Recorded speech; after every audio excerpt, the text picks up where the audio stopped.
ഉമ്മച്ചിക്ക് phone വിളിച്ചു. ആ സമയം ഉമ്മച്ചി ഫോൺ എടുത്തിട്ട് പറഞ്ഞു, എനിക്കൊന്നിക്കില്ലെങ്കിൽ എനിക്കൊന്നും കൂടെ ഒന്ന് ഫോൺ വിളിച്ചുവിടേനു. എനിക്ക് ഉപ്പാനോട് ചിലപ്പോ ദേഷ്യമൊക്കെ ഉണ്ടാവും. ഉപ്പാനോട് സീരിയസ്ലി അന്നത്തെ കാലത്ത് ഉണ്ടായിരുന്ന ഒരു പൊട്ടിത്തെറിച്ച് നടക്കുന്ന ഒരു പയ്യൻ ഉണ്ടാകുന്ന രീതിയിലുള്ള ഒരു ദേഷ്യമാണ് കേട്ടോ.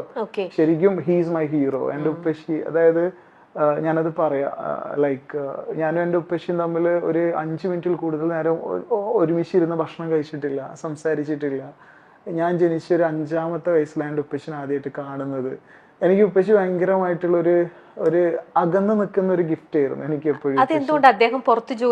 ഉപ്പച്ചിയായിരുന്നല്ലോ.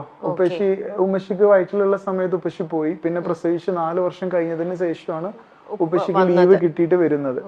അപ്പൊ സ്വാഭാവികമായിട്ട് ഉപ്പ എന്ന് പറയുന്നത് എനിക്ക് വാക്ക് മാത്രമായിരുന്നു, അക്ഷരങ്ങൾ മാത്രമായിരുന്നു.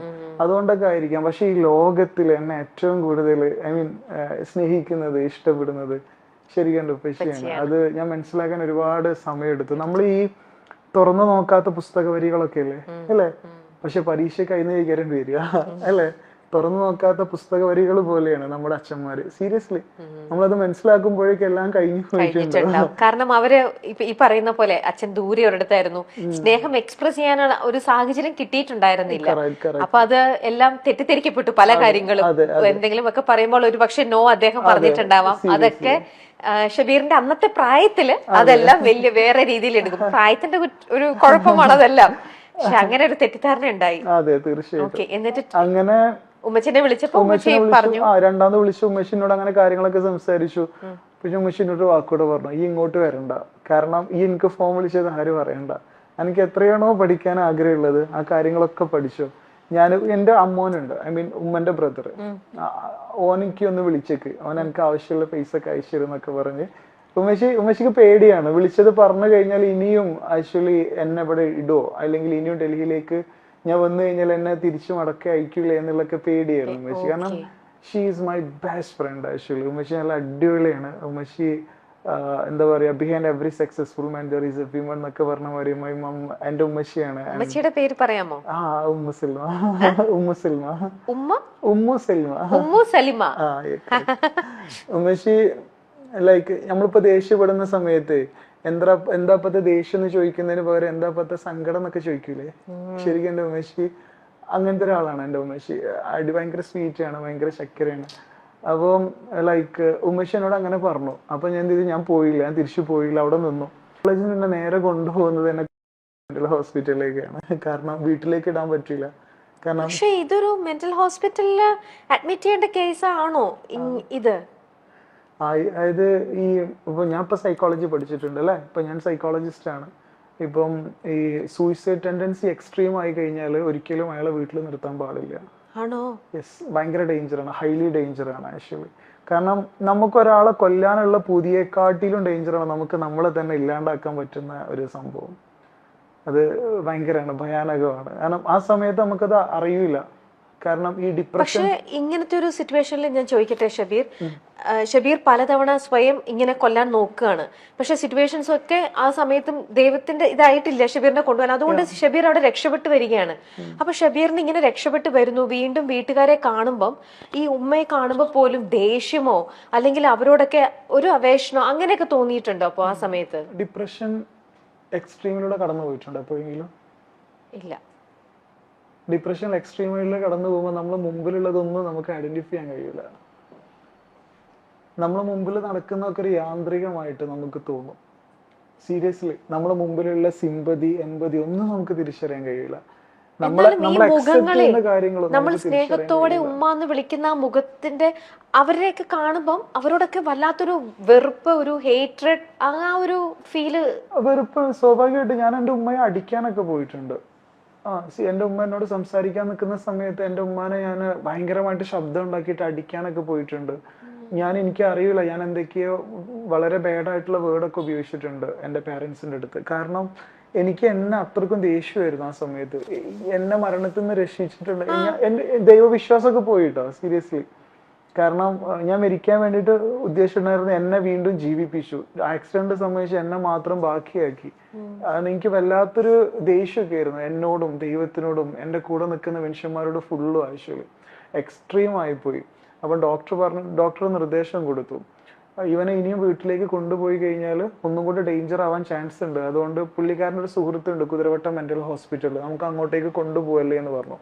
ഈ സമയത്ത് എനിക്കൊരു കേസും കൂടെ വന്നിട്ടുണ്ടായിരുന്നു. കാരണം പഠിക്കുന്ന PhD ചെയ്ത് നിൽക്കുന്ന സമയത്ത് നാട്ടിൽ ഈ ഓൺലൈൻ ട്യൂഷൻ എടുക്കുമല്ലോ, ഓൺലൈൻ ട്യൂഷൻ എടുക്കാൻ വേണ്ടിയിട്ട് ഒരു പ്ലാറ്റ്ഫോം ഉണ്ടാക്കിയിട്ടുണ്ടായിരുന്നു ഓൺലൈനിലൂടെ സുഹൃത്തുക്കളായിട്ട് ബന്ധപ്പെട്ടിട്ട്. അങ്ങനെ അതിനു വേണ്ടിയിട്ട് കുറച്ചധികം ഫണ്ട് റൈസിങ് നടക്കുമല്ലേ, നമ്മൾ ഇൻവെസ്റ്റ്മെന്റ് രീതിയിൽ നടക്കുമല്ലോ. പക്ഷെ എന്ത് ചെയ്യുന്ന വെച്ചാൽ സ്വാഭാവികമായിട്ട് ഈ ആക്സിഡന്റിന് ശേഷം എനിക്കത് നോക്കാൻ കഴിഞ്ഞില്ല.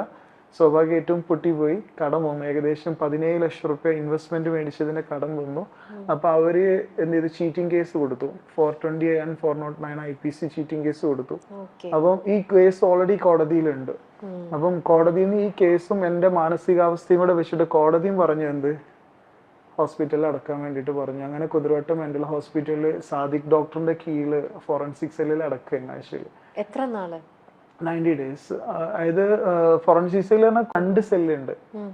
ഒന്ന് ഫോറൻസിക് സെല്ല്, കോടതി വിധിച്ചിട്ട് വരുന്ന ആൾക്കാരെ കിടത്താനുള്ളതും മറ്റു നോർമൽ ആയിട്ടുള്ള സിവിലിയൻസിനെ കിടത്താനുള്ളതും. അപ്പം എന്നെ നേരെ ഫോറൻസിക് സെല്ലിലേക്കാണ് കൊണ്ടുപോകുന്നത്. അപ്പോൾ 14 പേരുള്ള ഒരു ജനറൽ വാർഡാണ്, ഒരു ജനറൽ സെല്ല് പോലെ. അപ്പൊ അതിലേക്ക് കയറ്റുന്ന സമയത്ത് ഭയങ്കരമായിട്ടുള്ളൊരു, ഞാൻ റിസർച്ച് ചെയ്യുന്ന സമയത്ത് ഞാൻ സെല്ലിന്റെ വെളിയിൽ നിന്ന് കണ്ടിട്ടുള്ള ഹോസ്പിറ്റലാണ് കുതിരവട്ടം മെന്റൽ ഹോസ്പിറ്റൽ.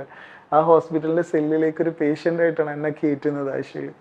അങ്ങനെ ലൈക്ക് ഭയങ്കരമായിട്ട് ഡിപ്രഷൻ ആയിരുന്നു. അങ്ങനെ ഉള്ളിലേക്ക് തന്നെ കയറുന്ന സമയത്ത് ഞാൻ ഭയങ്കരമായിട്ട് പിറുപിറുക്കുന്നുണ്ട്. ലൈക്ക് നമ്മൾ ഈ നഷ്ടപ്പെട്ടൊരു പിറുപിറുക്കലുണ്ടല്ലോ, ആ സമയത്ത് ഇച്ചായ എന്ന് പറയുന്ന ഒരാളുണ്ട് ആ സെല്ലില്, എല്ലാവരും ഇച്ചായ എന്നാ വിളിക്കുക. അദ്ദേഹം 15-16 വർഷമായിട്ട് അതിൻ്റെ ഉള്ളിൽ തന്നെ ഉണ്ട്. അസുഖം മാറിയിട്ടും അദ്ദേഹത്തിനെ അക്സെപ്റ്റ് ചെയ്യാനും സ്വീകരിക്കാനും ഒരാളില്ലാത്തതിന്റെ പേരിൽ അവിടെ ഇട്ടിരിക്കുന്ന ഒരു മനുഷ്യനാണ്. അങ്ങനത്തെ ഒരുപാട് മനുഷ്യന്മാരുണ്ട് കേട്ടോ. അപ്പം ഞാനിങ്ങനെ പിറുപിറുത്തപ്പോൾ മൂപ്പര് എണീറ്റിട്ട് എടാ മിണ്ടാതിരി എടാ എന്ന് പറഞ്ഞിട്ട് എൻ്റെ അടുത്തേക്ക് വന്നതിൽ ഞാൻ അറിയാതെ എൻ്റെ കയ്യിലുണ്ടായിരുന്ന പ്ലേറ്റ് എടുത്തിട്ട് അദ്ദേഹത്തിനെ അടിച്ചു. അപ്പൊ അടിച്ചതിൽ എന്ത് ചെയ്ത്, പെട്ടെന്നുള്ള അടിയല്ലേ, അപ്പൊ അദ്ദേഹം വീണു. അടിയിലേക്ക് വീണ സമയത്ത് നെറ്റി പൊട്ടിയിട്ട് ചോര വന്നു. എന്നെ അറ്റൻഡർമാർ വന്നിട്ട് എന്നെ സിംഗിൾ സെല്ലിൽ കൊണ്ടുപോയിട്ടു. സിംഗിൾ സെല്ലിൽ കൊണ്ടുപോയിട്ടാണ്ട് എന്ത് ചെയ്ത്, എനിക്ക് സഡേഷൻ തന്നു. അങ്ങനെ ഞാൻ സഡേഷനിൽ ഉറങ്ങി. രാവിലെ എണീക്കുന്ന സമയത്ത് ഒരു 22 വയസ്സൊക്കെ പ്രായം തോന്നിക്കുന്ന ഒരു നേഴ്സ്, ഒരു നല്ല വെള്ളാരങ്ങണ്ണൊക്കെയുള്ള ഒരു നേഴ്സ്, ലിയ എന്നാണ് ആ പേര്. ഞാനൊരു ബുക്ക് ചെയ്തിട്ടുണ്ട് കേട്ടോ നേഴ്സിനെ കുറിച്ചിട്ട്. ലിയ എന്ന് പറയുന്ന പേരിൽ ഒരു ബുക്ക് ചെയ്തിട്ടുണ്ട്. ഇവള് എൻ്റെ അടുത്ത് ഇങ്ങനെ വന്നാണ്ട് എണീക്കേട്ടാ എന്നിങ്ങനെ പറഞ്ഞു എന്നോട്. അപ്പൊ ഞാനിങ്ങനെ നോക്കി. അപ്പോൾ എന്നോട് പറഞ്ഞു, ഈ മരിച്ച കുട്ടിയില്ല അന്നയുടെ കണ്ണ് ഭയങ്കര വെള്ളര കണ്ണായിരുന്നു, ഭയങ്കര പൂച്ചക്കണ്ണ് കളയായിരുന്നു ഉണ്ടായിട്ടുണ്ടായിരുന്നു. സെയിം കണ്ണാണ് അവളുടെ കണ്ണ്. ഇപ്പോഴും കുതിരവട്ടത്ത് വർക്ക് ചെയ്യുന്നുണ്ട് കേട്ടോ നേഴ്സ്. അങ്ങനെ അവളുടെ ഹസ്ബൻഡ് അവിടെ നേഴ്സാണ്, മെയിൽ നേഴ്സാണ്. അങ്ങനെ എൻ്റെ അടുത്ത് വന്നാണ്ട് ഇവര് എണീക്കേട്ടാന്ന് ഇങ്ങനെ പറയുന്നുണ്ട്. അപ്പൊ ഞാൻ ഇങ്ങനെ നോക്കുന്ന സമയത്ത് ഈ ഇങ്ങനെ മലന്ന് കിടക്കുന്ന സമയത്ത് നോക്കുമ്പോ കണ്ണിങ്ങനെ കാണുന്നുണ്ട്. ഞാനിങ്ങനെ സീരിയസ്ലി നിങ്ങൾക്ക് എത്രത്തോളം അതിന് ഇമാജിൻ ചെയ്യാൻ പറ്റുന്നുണ്ടെന്ന് എനിക്ക് അറിയില്ല. കാരണം എനിക്ക് അത്രയും സെഡേഷൻ ഉള്ള സ്ലീപ്പിംഗ് പിൽസ് ആണ് എനിക്ക് തന്നിരിക്കുക, അതും ബൈ ഇഞ്ചക്ഷൻ അല്ലെ. അപ്പൊ അത്രയും ഡൗൺ ആയിട്ട് എണീക്കുന്ന ഒരാൾക്ക് ഇത് കാണുന്ന സമയത്ത് എക്സാക്ട്ലി ആ രീതിയിലായിരിക്കും ഇമാജിൻ ചെയ്യുക. ഞാൻ പെട്ടെന്ന് എണീറ്റിരുന്നു, ലിയാണ് അല്ല എന്നുള്ള എനിക്ക് മനസ്സിലായി. പിന്നീടുള്ള അങ്ങോട്ടുള്ള ദിവസങ്ങൾ ഈ കുട്ടി ഓവർ ഷിഫ്റ്റ് എടുക്കും എനിക്ക് വേണ്ടിയിട്ട്. ലിയ എന്നെ ഇങ്ങനെ എടുത്തിങ്ങനെ കേട്ടിരിക്കും. സെല്ലിന്റെ വെളിയിൽ വെളിങ്ങനെ ഇരിക്കും. എന്നോട് ഒരുപാട് കാര്യങ്ങൾ ചോദിക്കും. ഞാൻ ആരാണെന്ന് പോലും ഈ കൊച്ചിന് അറിയില്ല. എന്റെ പ്രശ്നങ്ങൾ ഈ കൊച്ചിന് കേൾക്കണ്ട. എന്നോട് എന്തൊക്കെയോ സംസാരിക്കും, എന്നോട് എന്തൊക്കെയോ ചോദിക്കും.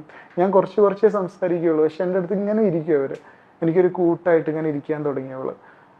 ഭ്രാന്താശുപത്രിക്ക് ഇത്രയും ഭംഗിയുണ്ട് എന്നുള്ളത് എനിക്ക് കാണിച്ചത് ലിയാണ്. ഭ്രാന്താശുപത്രി, നമ്മൾ ഭ്രാന്താശുപത്രി എന്നൊക്കെ പറയും, ലൈക്ക് മെന്റൽ ഹോസ്പിറ്റലിന്റെ അകത്തുള്ള പൂന്തോട്ടത്തിലൂടെ കൈ പിടിച്ചിട്ട് ഞങ്ങൾ ഒരുമിച്ച് നടക്കാൻ തുടങ്ങി. നന്നായിട്ട് പാട്ട് പാടും, നന്നായിട്ട് വയലിനൊക്കെ വായിക്കും അവര്. ഈ മദർ തെരേസിനെ കുറിച്ച് എഴുതിയിട്ടുള്ള ഒരു ബുക്ക് ഉണ്ട്, സംതിങ് ബ്യൂട്ടിഫുൾ ഫോർ ഗോഡ്. ദൈവത്തിന് വേണ്ടിയിട്ട് കുറച്ച് നല്ല കാര്യങ്ങൾ മദറിനെ കുറിച്ച് പറഞ്ഞിട്ടുള്ള ആളാണ്. ആ വേർഡ് എക്സാക്ട്ലി നമുക്ക് കൊടുക്കാൻ പറ്റുന്ന ഒരാളാണ് Liya. Something beautiful for God. ഭയങ്കര ബ്യൂട്ടിഫുൾ ആയിട്ടുള്ള ഹാർട്ട് ആയിട്ടുള്ള ഒരു പേഴ്സൺ. എൻ്റെ കൂടെ ഓവർനൈറ്റ് ഷിഫ്റ്റ് എടുത്തിട്ട് എൻ്റെ കൂടെ നിൽക്കുന്നത്, എന്നോട് സംസാരിക്കുന്നത്, ഞങ്ങൾ ഒരുമിച്ച് നടക്കുന്നത്.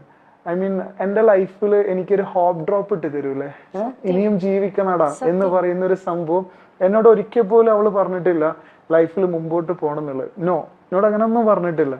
എൻ്റെ കൂടെ ഒരു ഷേഡോ പോലെ നടന്നു. ആ ഒരു ഷേഡോ കൊണ്ട് എനിക്ക് ജീവിക്കാനുള്ള ഒരു പ്രതീക്ഷ കിട്ടി ആവശ്യം.